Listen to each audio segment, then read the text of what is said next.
तो बच्चों, let's read this question. So this question says, given below are two statement. Statement one is a point charge is brought in an electric field. The value of the electric field at a point near to the charge may increase if the charge is positive.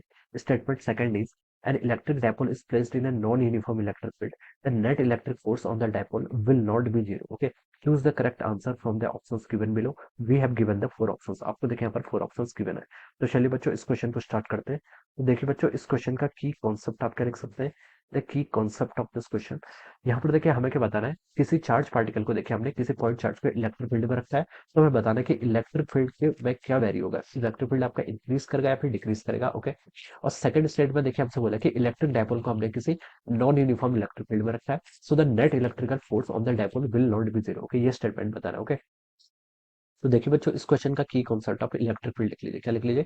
Electric field will be the key concept of this question. Okay, अब देखिए बच्चों, electric field क्या होता है। Electric field एक आपका ऐसा reason है जहां पर अगर हम किसी चार्ज पार्टिकल को प्लेस करते हैं, so it will experience some force. ये क्या करेगा? आपका फोर्स एक्सपीरियंस करेगा। If the charge particle is positive, then it will experience some force in the direction of the electric field, and if the charge particle is negative, then it will experience force opposite to the direction of the field. Alright, अब देखिए बच्चों, इस question को start करते हैं।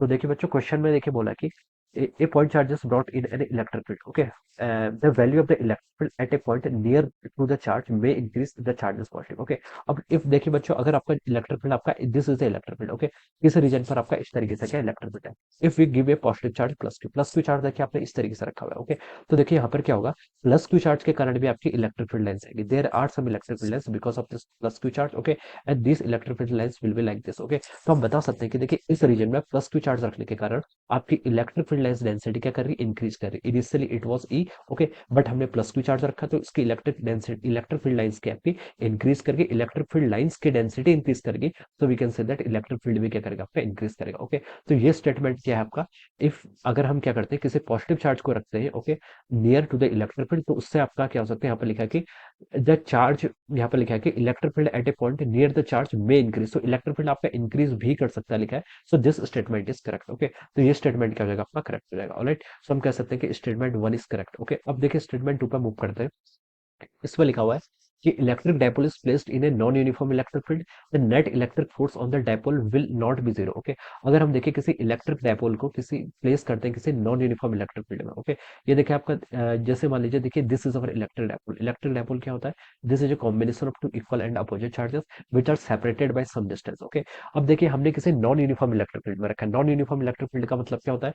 आपका देखिए DE by D X it is not equal to zero, यानी कि देखिए आपका इलेक्ट्रिक फील्ड क्या यूनिफॉर्म नहीं है। Electric field is varying with the position, position के साथ साथ क्या कर रहा है? वेरी कर रहा है। ओके, लेट दिस पॉइंट पर आपका इलेक्ट्रिक फील्ड देखिए एक इक्वल है। ओके, और यहाँ पर हमने देखिए लेट दिस डिस्टेंस डीएक्स, तो हम बता सकते हैं देखिए डीएक्स डिस्टेंस के साथ साथ इलेक्ट्रिक फील्ड आपका वेरी कर रहा है। तो यहाँ पर ई था, तो यहाँ पर आपका ई प्लस डी हो गया। Okay, this is our electric field. Alright, तो देखिए हम यहाँ पर से क्या लिख सकते हैं, देखिए यहाँ पर आपके दो चार्जेस है। माइनस क्यू चार्जेस का देखिए इलेक्ट्रिक फील्ड कितना यहाँ पर ई है, जहाँ पर प्लस क्यू चार्ज यहाँ पर इलेक्ट्रिक फील्ड कितना आपका ई प्लस डी के इक्वल है। ओके, अब हमें देखिए यहाँ पर बताना है कि आप पर इस पर फोर्स कितना लग रहा है। ओके, देखिए नेट फोर्स देखिए यहाँ पर आपके डायपोल पर कितना लगेगा। देखिए जो आपका प्लस क्यू चार्ज, सॉरी जो आपका माइनस क्यू चार्ज है, माइनस क्यू चार्ज पर देखिए आपका फोर्स कितना लग रहा है? माइनस क्यू इंटू ई। ओके, कितना लिख सकते हैं आप? देखिए यहाँ से minus Q into E, this is a force. Okay, plus Q charge पर देखिए कितना फोर्स लग रहा है आपका? Q times E plus D. Okay, ये आपका क्या हो जाएगा? This is the force. Okay, ये हम बता सकते हैं। ऑलराइट, प्लस क्यू चार्ज पर देखिए फोर्स आपके इलेक्ट्रिक फील्ड की डायरेक्शन का लॉन्ग लगेगा, और आपका जो नेगेटिव चार्ज है इस पर फोर्स आपका opposite to the electric field लगेगा। ओके,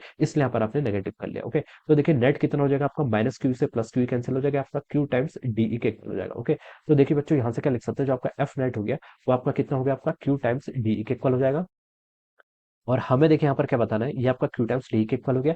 इसको देखिए और हम क्या लिख सकते हैं, इसको हम लिख सकते हैं बच्चों यहाँ से क्यू देखिए हम डी एक्स से मल्टीप्लाई कर लेते हैं। Q times D x into आपका क्या लेंगे? डी एक्स से डिवाइड भी कर लेंगे। तो देखिए बच्चों ये कितना हो जाएगा आपका? क्यू टाइम डी एक्स, ये किसके इक्वल होगा? देखिए क्यू देखिए आई प्रोडक्ट, क्यू क्या है देखिए इनका चार्जेस है, and D x is the separation between them. तो क्यू डी एक्स क्या कहलाएगा? This is called dipole moment, इसे हम क्या बोलेंगे? आपका डायपोल मोमेंट। तो ये कितना हो जाता है आपका? F P times D E by D x. Okay, so this is a force acting on a dipole whenever it is placed in a non uniform electric field। Okay, तो ये force हो जाएगा। ओके, अब देखिए इसने बोला कि ये force will not be zero. देखिए बच्चों, ये फोर्स आपका जीरो कब हो सकता है? जब आपका इलेक्ट्रिक फील्ड क्या मैक्सिमम, जब आपका इलेक्ट्रिक फील्ड मैक्सिमम होगा तब हम उस कंडीशन बोल सकते हैं डीई बाई डी एक्स किसके इक्वल होगा? आपका जीरो के इक्वल होगा। ओके, तो ये आपका जीरो हो सकता है, लेकिन इसने बोला कि will not be zero. Okay, so this statement is also incorrect. Okay, तो देखिए यहाँ से हमारा जो करेक्ट आंसर हो जाएगा वो क्या हो जाएगा? Statement one is true but statement two is false. Okay, so we can say that option C क्या हो जाएगा? इसके करस्पॉन्डिंग आपका आंसर करेक्ट आंसर हो जाएगा। Alright, so this will be the correct answer. So I hope you all understood this concept. All the best and thank you so much.